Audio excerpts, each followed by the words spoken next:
Ici Radio Taïwan International. Tout de suite, Meg Wang vous propose l'émission Retour à la source.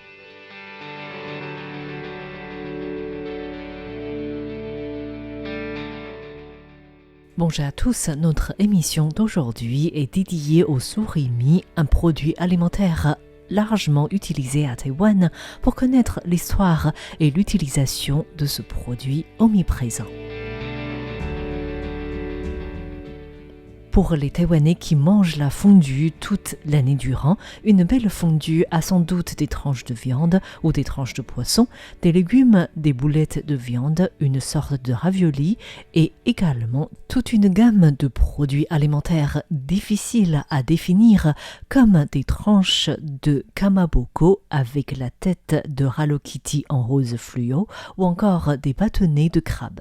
Pour ne pas se compliquer la vie, les Taïwanais appellent tous ces produits alimentaires ayant des formes et des couleurs différentes les ingrédients de la fondue. La plupart du temps, cette grande famille d'ingrédients de la fondue est faite à partir de surimi, un mot en japonais qui désigne des produits alimentaires réalisés à base de chair ou de pâte de poisson. Les Taïwanais appellent cette matière première yujiang, qui veut dire littéralement la purée de poisson. Les Taïwanais savent que le surimi est fait de la pâte de poisson obtenue à partir de la chair de poisson qui peut être utilisée comme matière première pour de nombreux produits alimentaires transformés. Et il existe une page de Wikipédia en chinois sur la chair ou la pâte de poisson, mais le terme yujiang n'est toujours pas retenu dans le dictionnaire en mandarin du ministère de l'Éducation. En Chine, le terme utilisé est yu mi. Yu veut dire donc le poisson et mi désigne le caractéristique mou et épais d'un aliment. À Taïwan, la généralisation de l'utilisation de la chair de poisson a plutôt commencé dans les années 60 après que le Japon a développé des techniques de congélation de surimi. Cette avancée technique a fait progresser l'industrie de fabrication du surimi de manière significative. Actuellement, de 2 à 3% des prises mondiales sont utilisées pour fabriquer du surimi et des produits transformés relatifs. Taïwan étant une île avec une industrie de pêche très prospère et qui compte des personnes de différentes origines, il y a ainsi toute une variété d'aliments à base du surimi ou la purée ou la chair de poisson. Il existe par exemple de nombreux types de boulettes de poisson à Taïwan, telles que des boulettes d'espadon ou voilier, des boulettes de requin, des boulettes d'anguille, des boulettes de poisson-lait ou encore des boulettes coryphènes. Il y a également des boulettes farcies de sauce de viande comme les boulettes de Fuzhou, originaires de la Chine, ou des boulettes de Tamshui. Il y a également de nombreux plats à base de rogan, c'est-à-dire des cubes de viande enveloppés dans de la purée de poisson. Les hakka se servent également de la chair de poisson pour donner forme à certains plats à base de courges amères, des concombres ou de choux. Des produits à base de la chair de poisson sont ainsi omniprésents dans l'alimentation taïwanaise. Et Taïwan ne peut pas uniquement dépendre de ses prises locales pour satisfaire à son besoin en pâte de poisson.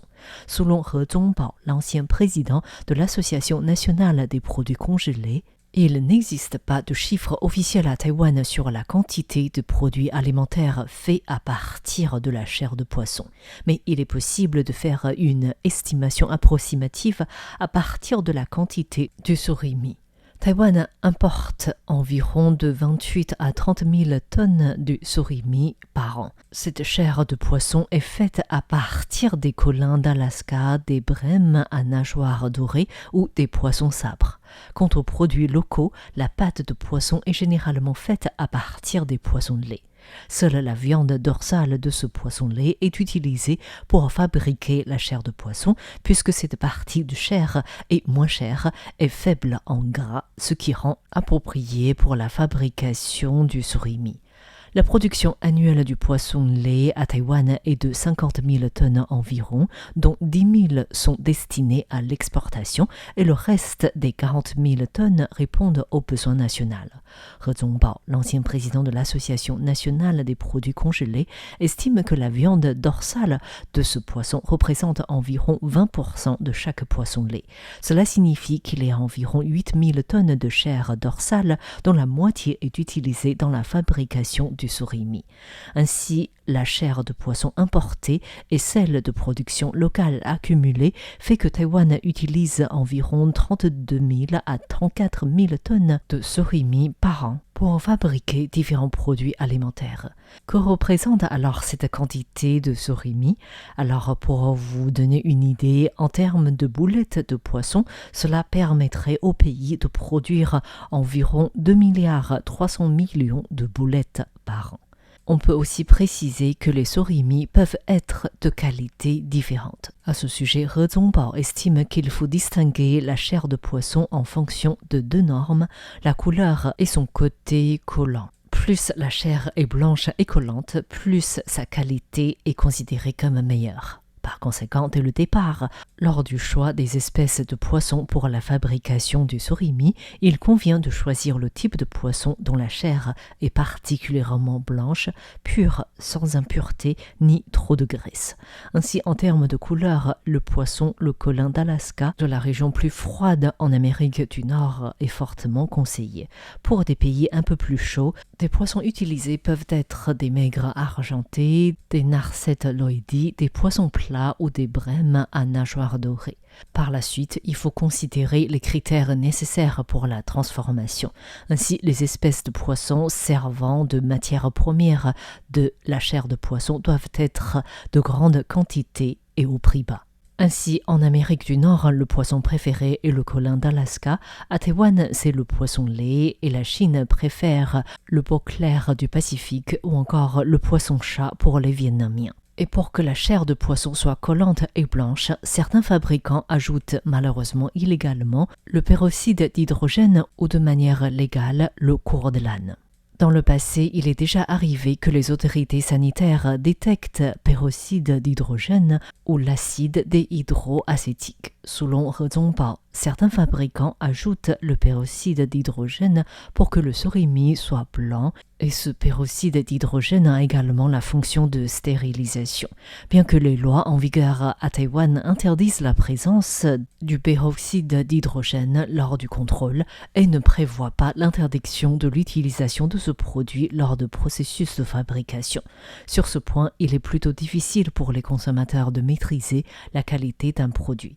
Quant à l'utilisation de courdelane, étant donné qu'il s'agit d'un additif alimentaire légal autorisé par le Bureau de l'alimentation et de pharmaceutique du ministère de la Santé, son utilisation ne présente ainsi pas de problème. Mais étant donné que le prix du courdelane reste élevé, les fabricants ne vont pas utiliser de manière importante cet additif. Selon He Zongbao, l'ancien président de l'Association nationale des produits congelés, pour les consommateurs qui s'inquiètent du risque alimentaire des produits à base du surimi, le mieux est d'éviter d'acheter des ingrédients de la fondue vendus en vrac sur les marchés traditionnels, mais plutôt des produits emballés avec des indications.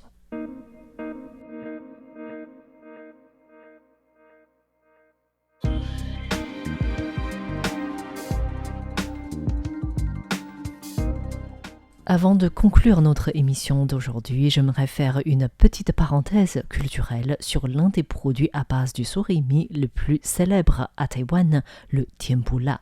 Qui dit les produits à base du surimi à Taïwan dit forcément le fameux tempura, qui signifie littéralement sucré mais pas épicé. Ce tempura se vend dans les stands ambulants de manière grillée, mais se consomme également dans les familles taïwanaises lors de barbecue ou dans la fondue ou en plat sauté. Le terme du tempura serait inspiré du mot japonais tempura qui désigne des aliments frits. Et d'après certaines sources, le mot tempura en japonais proviendrait du latin tempora. Selon différentes sources, à l'ère des grandes explorations européennes, les Portugais étaient les premiers étrangers à arriver au Japon vers le milieu du XVIe siècle. Et les Portugais catholiques respectaient les 40 jours de carême et pendant cette période, ils mangeaient plutôt du poisson. Et il paraît que le mot tempola en japonais pourrait venir du dialogue entre les missionnaires portugais et les japonais. Ces derniers, en voyant du poisson frit que les missionnaires préparaient, demandaient ce qu'ils mangeaient et les missionnaires auraient répondu en latin ad tempola quadragesimai, qui veut dire le jeûne de 40 jours du carême. Et le mot latin tempora aurait donné le mot japonais tempola et le mot tempura à Taïwan par la suite.